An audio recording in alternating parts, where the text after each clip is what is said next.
Here we are taking the Can Am Ryker Sport out for the very first ride after taking delivery. And we're going to talk about some of the subtle nuances transferring from 2 wheels to 3. Okay, so right now I'm going to go on my very first ride on the Can Am Ryker Sport. So you got to go through the startup procedure. Key is in it already. Turn it on, throttle forward, and hit the button.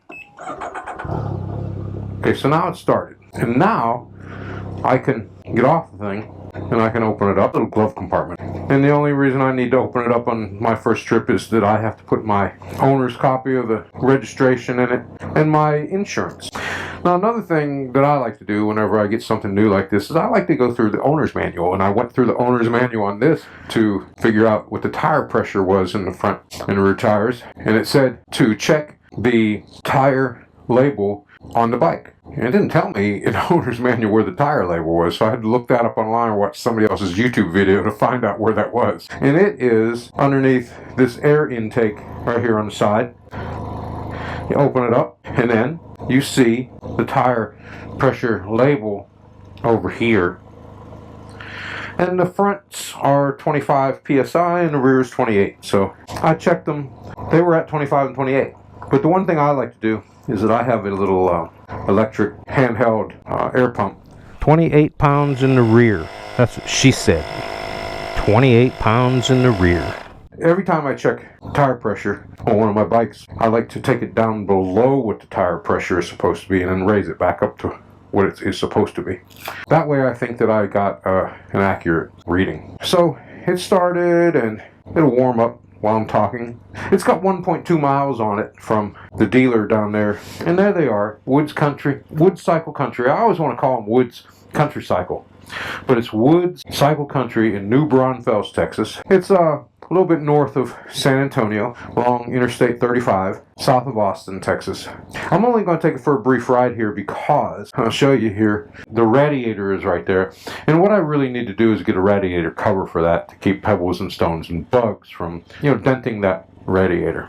Another thing I'm going to do is I'm going to get a splitter on the front end of it to help protect that under there. And all this stuff arrives on Wednesday this week. This is Sunday, May 21st. The third thing that I'm getting is a skid plate to protect the transmission underneath. And then I'm going to get a brake light modulator for the rear end. And if you don't know what a brake light modulator is, it's something that causes your brakes to flash fast 3 times and then go solid. For cars that are run up behind you, they know you're putting on your brakes. It's always nice to have on a bike. So let's take a look at it while it's warming up. Low beam is on right now. These lights on each fender here, they're marker lights and turn signals. So let's put on a turn signal and see what they look like. And I'm also going to turn on bright lights to see what the brights look like. So there's a turn signal flashing now. The turn signal amber is on the outside of the white light. You press the turn signal button to cancel them. There's the horn. High beam, low beam switch. There's the starter, there's the on-off switch. This is cruise control. We're going to get on it and we're going to take our first ride. Another thing that I need to do to this motorcycle is find a quad lock mount so I can put my phone up here for myself. I like to use the phone for music in my Sena headset. I like to use it for directions, Waze maps. It's always nice to have that right there in front of you. So here we go. We're going to go. I adjusted the handlebars to my liking right there, okay? I like them adjusted that way. I adjusted the mirrors to my liking. You can adjust these mirrors up and down like that and adjust them again right here if you wanted to, right? I've got them here. I mean, you can even take them all the way down. You can take these mirrors all the way down and adjust this up if you want. But I got them where I think I'll be able to see well and be comfortable. I got them right there. And as I take off, I will see where the aim is and adjust them from there. So let's go. I got to take it off park. It's off park right now, and we're going to go. When I took my initial ride in the parking lot down in New Braunfels in front of the dealer, I was speechless. I didn't say anything during that video because I was in awe over this machine. I just enjoyed it so much that I didn't have anything to say about it. It was so great. And right now I have it in eco mode. Where's my eco mode? I was running through this before, and maybe it's this button. Oh, that's running me through the trip meters. It's 8:14 p.m., so it's going to get dark soon. I was able to set my trip meter, so let's see here. Eco off. Now eco mode is off, and I guess that's just a normal driving mode.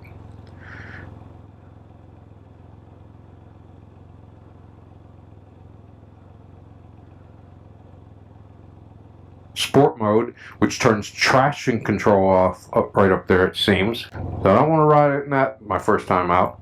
Maybe later, once I get used to it. Now I'm back in eco mode. That's what I'm going to ride it in. And one thing I see people do in their Rykers is take off with the throttle. Right now it's in reverse. And one thing I like about this too, it's not going to move anywhere unless you give it some throttle. So I'm going to get on it and I'm going to keep my hand away from the throttle so it doesn't move while I'm getting on it. Because, you know, I'm used to on a motorcycle, when I mount the motorcycle, reaching for the throttle and grabbing the front brake so that it doesn't go anywhere. It doesn't move forward or back, just me getting on the thing. That's a good habit to get into if you ride a motorcycle. When you mount it and get off of it, squeeze that front brake. And once you're on it, once you're off of it, release the front brake. So I got to break that habit of getting on this thing and grabbing the throttle right away until I'm on it and ready to go. I'm going to take it out of reverse, put it in drive, and that is the handle all the way to the front. Now, one thing I've seen online is there's handle extenders, and I don't think I need anything like that. There are people who operate that with their foot. I think I'll reach down and use my hand all the time. So now it's in forward gear and we're ready to go. And people sometimes online, whenever they start it, it kind of starts in jerky motion, right? And the way to prevent that is to leave your foot on the brake, give it some throttle, and then ease off the brake for a smooth start. See how smooth that was? That was great. I'm going to get up here and just run around in my neighborhood is what I'm going to do. Now, one thing about these Rykers, I'm already reaching with my left foot to shift up into second gear, man. You know, from used to riding a motorcycle all the time. What I wanted to say about riding this thing is that when you make a right-hand turn, your body, the centrifugal force, wants to swing you off of the thing to the left. The same when you make a left-hand turn, your body wants to swing you off of the thing to the right. I'm going to make this left-hand turn right now, and what I got to do is squeeze the tank with my knees, and I got to lean left. I'm not leaning to make the Ryker lean to the left. I'm leaning to the left to keep my body from flying to the right. Steering is really easy on this thing so far. Wow. Now, one thing I just did was I went over a manhole cover, and maybe I'm gonna pull over and adjust my mirrors, because now I know where my mirrors need to be. I got them both too far out and a little high. So I'm going to adjust those in. Yeah, okay, that's perfect. I want to be able to see in my blind spot with my mirrors. This one's too far out also. Height is good. So now my mirrors are good. And I'm going to turn around, look in my mirror, check my blind spot, and now I'm going to take off again. Hold the brake down a little bit. Until I get used to this throttle, that's what I'm going to do. Manhole covers, I'm going to keep my rear wheel off of them. I'm going to try. I'm going to go down here and I'm going to take the route that I walk every day. I'm treating it just like a motorcycle. You know, in a car, whenever you come across an intersection, you know, you just go. You don't look down here. But in a motorcycle, you gotta look down there. Because cars don't see you. That's why you gotta look down those intersections when you're riding a motorcycle. And this, even though it has 3 wheels, is considered a motorcycle.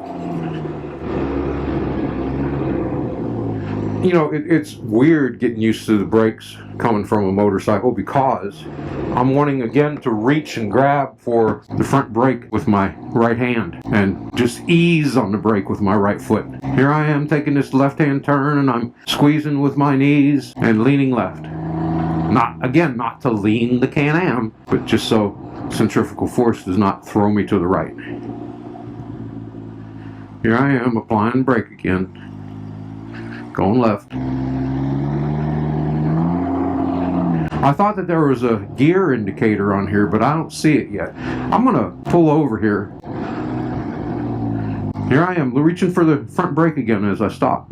Got to get used to that. I'm going to play with the settings here again, and I'm going to see range, settings, RPM, fuel stat, eco off, sport mode, eco mode. I'm gonna put eco off, but I'm not gonna go into sport mode. It just says F for forward, I guess. I don't see any indication of gears. Put the bright lights on, would dim those. I thought about adding some lights to the front of this thing too. Maybe some additional LEDs or fog lights, and I'm not going to do that just yet. For me, I just hit a bump there. I mean a pothole. For me, the radiator screen to protect that from rocks and debris and the skid plate on the bottom is more important than the lights right now.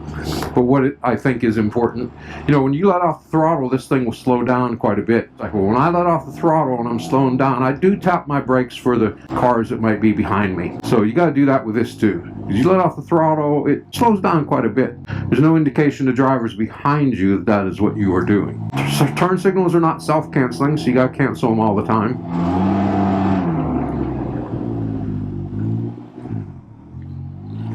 There's a manhole cover, and we'll go around it. So it's very much like riding a motorcycle, except for there's only one brake, and it's the foot brake. There's no clutch over here on the left with your hand, and there's no brake for the front wheels with your right hand.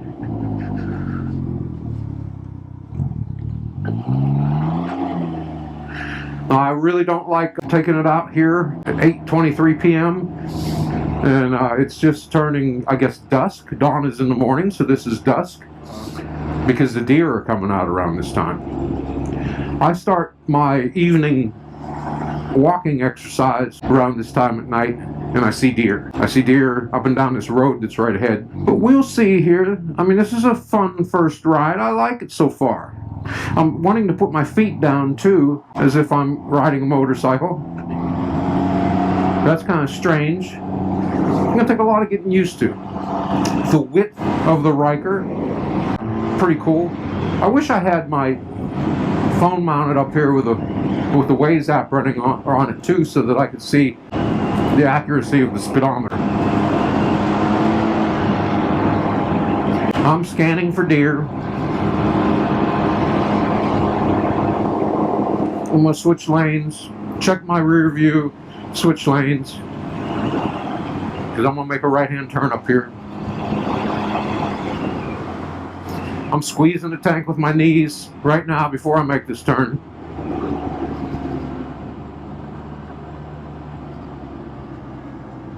I'm reaching for that front brake again, you know, like I'm on a motorcycle. So let's see, there's no traffic coming that way, and there's none coming this way. I'm going to lean into the right as I make this turn. Speed limit here is 45. Man, it got from like 30 to 50 real quick. Real quick. Speed limit goes down to 40 up here. My rear view mirror here needs to go up a little bit. Okay, that's good. Okay, for this orange light up here, I didn't reach for the front brake. I'm tapping my brake. I don't like the angle of this brake pedal down here. I guess it's just something I'm going to have to get used to. Now I can see already that I have to slide to the left position of the lane or the right position of the lane to keep my rear tire out of the oil spot that's down the center of the lane all the time. I'm going to switch lanes here. Switching lanes here is very easy. I know the Spider has power steering, but on this, it's very lightweight. You don't need any power steering. It's pretty cool. There's a car stopped there for some reason. Gotta be careful. Another red light. Applying the brake. I'm gonna move over to the left a little bit to keep my rear wheel out of this center of the lane where all the oil droppings come from cars. But now the problem is that my right front tire is in the oil lane. So I gotta figure that out.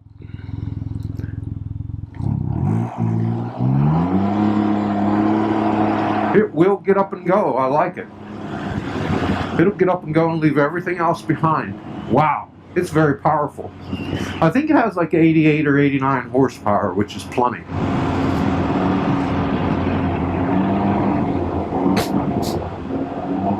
We're coming down in here to a construction zone where the speed limit goes to 35.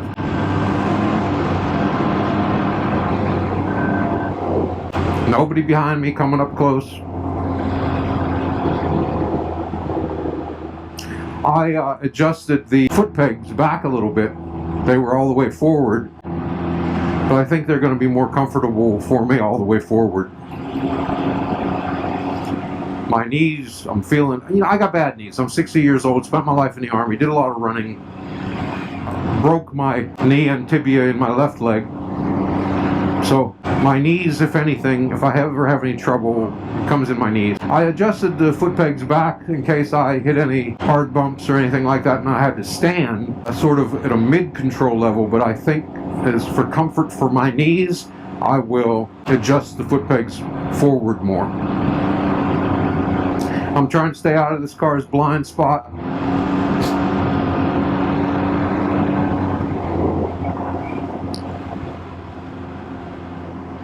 I'm going to get in behind this guy because I'm going to turn around up here to Walmart and take some residential streets back home. $4.15 a gallon here in Texas is what the price of gas is. I don't like people driving in this lane because the construction is ongoing here, but people will move all the way over here to the right and make a lane out of this. There's still just 2 lanes running down here, but people are dumb, and I wish I could tell them all there's only 2 lanes here, but they try to make it into 3. I'm going to go up a road here in Coppers Cove called Constitution Avenue, because Constitution Avenue needs to be repaved, and I want to see what the suspension on the Ryker feels like going up Constitution Avenue. I'm going to do a lane change and turn around and take a look behind me like you do on a motorcycle, use my rear view mirrors and check my blind spot. Now, I got a green light here, and I'm going to make my first real turn at any kind of speed, and I'm going to see how this turns out. Okay, that was okay. So this road is just very bumpy. Needs to be repaved. And road work. There's no road work here, man. That must be a road and road work side from the main road over there. Speed limit here is 30, and I'm doing 25 because of how bumpy the road is. But this isn't a very long section of road that is bumpy. It's pretty short. Suspension seems to be handling it well. I have the rear suspension set at number 2 of the 4 adjustment settings right now. Here I am reaching for my front brake again like I'm on a motorcycle. There's some bumps. Okay, now the pavement gets smooth. Speed limit is 30 through here.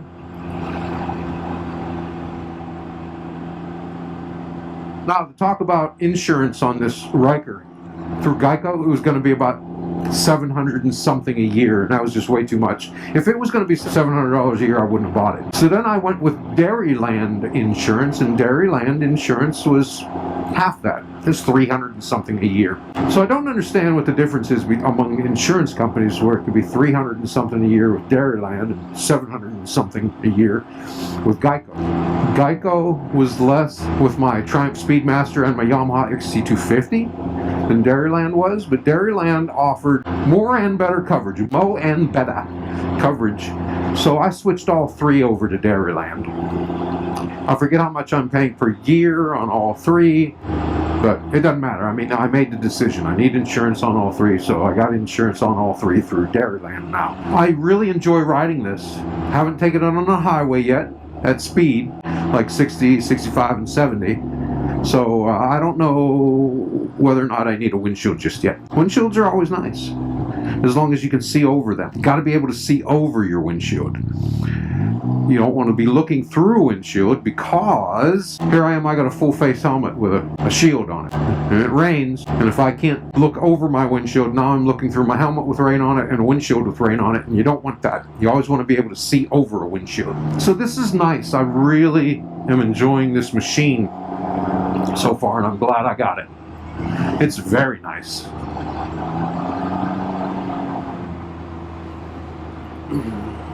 I wish I had an empty garage. but I don't. So I just turned to miss that manhole cover back there, and turning on this thing is very easy. I'm only going 30 miles an hour. Gonna take the stop sign on the hill. And when I get home, I'm going to do my first reverse by backing it into the driveway. I'm already used to taking off without putting my foot on the brake, like I started out saying. I'm making a left-hand turn, my body's being thrown to the right, so I'm going to squeeze the tank with my knees again, and I'm going to lean left. And once again, lean, not leaning to lean the Ryker. You don't have to lean the Ryker. But I'm leaning to the left so that in that left-hand turn, the centrifugal force is not throwing me off to the right. Just took a bump there. I know that there are some bumps down here. We're going to approach an area where there are some like creeks running through. So there's bridges. So the road surface is not as smooth and even as it could be. So I'm going to come down. There's a manhole cover again. I just ran my rear tire over it. I want to avoid doing that. Another manhole cover. I love coming down this road with the XT250, and one of the things I practice doing is dodging the manhole covers with the XT250. Here's one of those areas where it dips. So I'm going to take it easy here. Alright, that was good. Yeah, so on the XT250 I love to come down this road and weave in and out of these manhole covers. It's just fun, and it's practice for darting away from something that might be in the center of the road while you're out on your motorcycle. Another manhole cover. I want to turn on the high beams here and see how they shine. Here's another one of those areas where the road has a dip in it. You saw it with that car there. He came through a little bit too fast. I don't know about the suspension on this Ryker and how it handles areas like this, but I never want to scrape my front end. So I want to take it easy always in places like that. I'll be pissed at myself if I ever scrape the front end. So we're going to try the high beam right now. High beam shines bright like it should, man. I see people replacing the headlights with LEDs. I don't think that's necessary.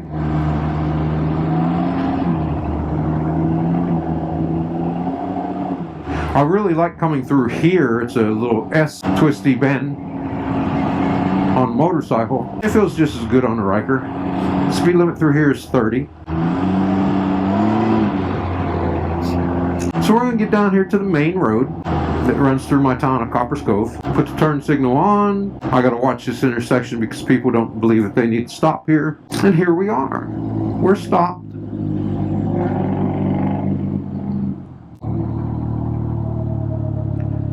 Okay, I got a path now at the intersection where my front right tire is out of the oil path, and so is my rear tire out of the oil path. So we'll see how this goes. Now you can imagine if the road is wet and it just started raining, that rear tire is gonna spin. You ever have a tire spin on one of those white paint patches that go across an intersection? You know what I mean. Now, speed limit through here is 40, traffic is light, there's nobody behind me, so I'm doing like 35, 37, just simply because of deer. I haven't tested this thing yet, see how fast I can stop on it at speed. Right now I'm doing 32, 33. Speed down here increases 40 to 45, and I'm going to keep on going to 35, and then increase it to 45 and see how fast it can get there.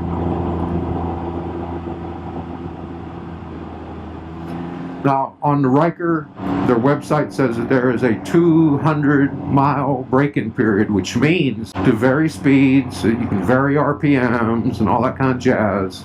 Okay, here's the 45. We're going to go 45. Yeah, it gets up to 45 really quick from 35. That was cool. I want to change this to RPM. There we go. We got it on RPM right now. 3,700 RPM at 35 miles, 3,800 RPM at 38 miles an hour.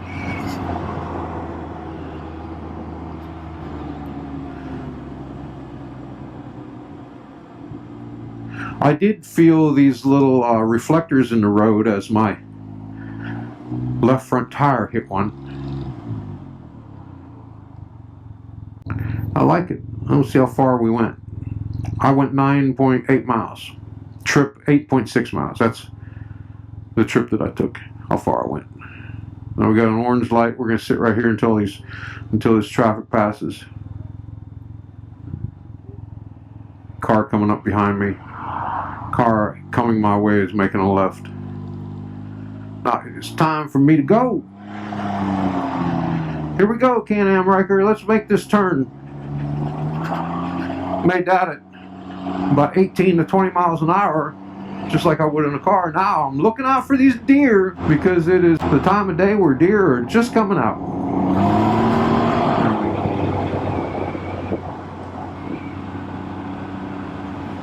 Always got to look out for deer. This is why I don't like riding at night. Because every once in a while you hear about a car hitting a deer, you see one alongside the road, it's dead. You know, I don't want to smash into a deer on my motorcycle or my Ryker. Nobody behind me. Yeah, I like the way this thing tracks down the road. I'm not experiencing any problems. Another thing that happens on the internet, in forums and in YouTube videos, a lot of people talk about how the Ryker, when it goes down the road, it's hunting and pecking like it's trying to find a spot to settle in and go straight. And I'm going to tell you what I figured out about that is that wheel balance, balancing your wheels to make sure that they're spinning true, and alignment is very important. Now, before I bought it, Woods Cycle Country, the assistant service manager, he did the wheel balance and alignment on this. And he invited me back, so I filmed the whole procedure. And it was very interesting to see the alignment done. At first, before I bought it, you know, they're charging $400 for assembly. $400 for assembly means, you know, when it comes out of the crate, it probably means putting the wheels on, front wheels, putting the handlebars on, the mirrors, stuff like that. But I think, and this is what I told them, you know, they didn't want to do wheel balance and alignment for me. They said that's not something they do coming out of the crate. And I said, well, if you don't do it, I'm not going to buy it. I also said that in the email that if this thing was delivered and I took it out and it was hunting and pecking all over the road, I would drive it back down there to New Braunfels and just leave it there tomorrow on Sunday, and they could have it. So they went ahead and they said, yeah, okay, we think we should do the wheel balance and alignment too, because one of the things that happens, I'm going to go up the road a little bit more because I'm not ready. There's where I live, but I want to finish this story. One of the things that that dealership, Woods Cycle Country, works on a lot are Rykers brought in, like owners who bought them at other dealerships that are hunting and pecking the road, and they do wheel balance and alignment on it. So I wanted that done on my brand new Ryker as part of assembly. It only makes sense. Make it roadworthy when you sell the thing, because there's a lot of people out there who are doing things like putting sway bars on, and the sway bar really does not solve the problem. Now, I haven't taken it on the highway once again, so I will see tomorrow during the daytime. I'll take it out on the highway and see how it tracks on the highway. Man, this road is bumpy. I'm not feeling it up my spine or anything else like that. The suspension is taking it pretty well. I'm reaching for my clutch to downshift again.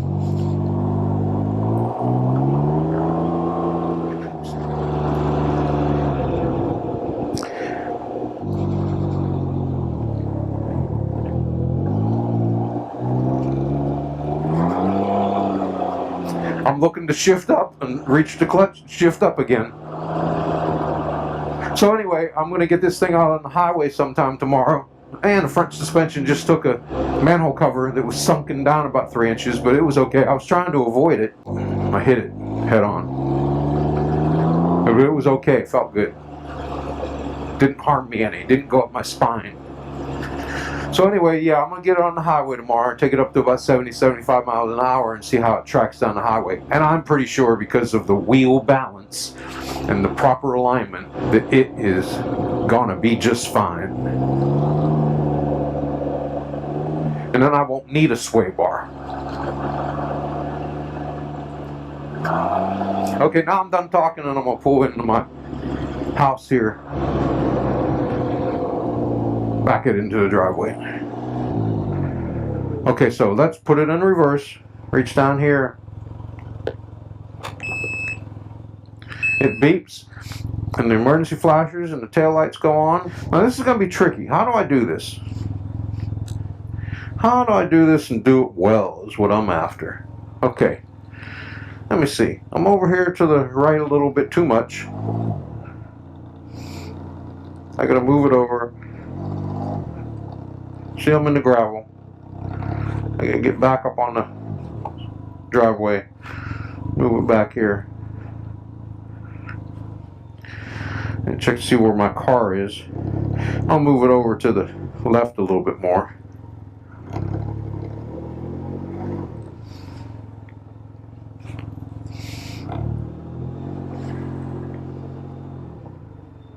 I'm going to take it forward and back it up some. Try again.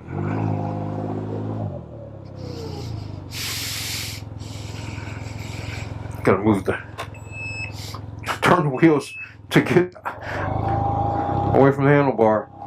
Okay, the fan is coming on. The cooling fan. That's the first time I've heard it. Okay, I'm going to take it out of reverse, put it back and forward, and I'm going to shut it off.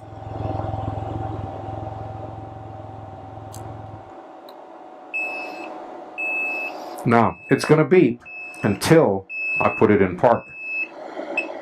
Then it'll stop beeping. Fan's still running. Lights are still on. You know, when they showed me how to do everything on this at the dealer yesterday, I was like, why doesn't it shut down? It takes that long for the whole thing to shut down. Now what I'm going to do is I'm going to remove my key. There's the key is off, and I'm going to go ahead and I am going to lock the parking brake down. Man, I need a light. I don't know how this key fits in. Okay, it fits in horizontally on feel, and then I'm going to turn it, and there. The parking mechanism is locked now. That's cool. And then I'm going to put my key on my keychain, put it in the pocket, and I'm done. GoPro, stop recording.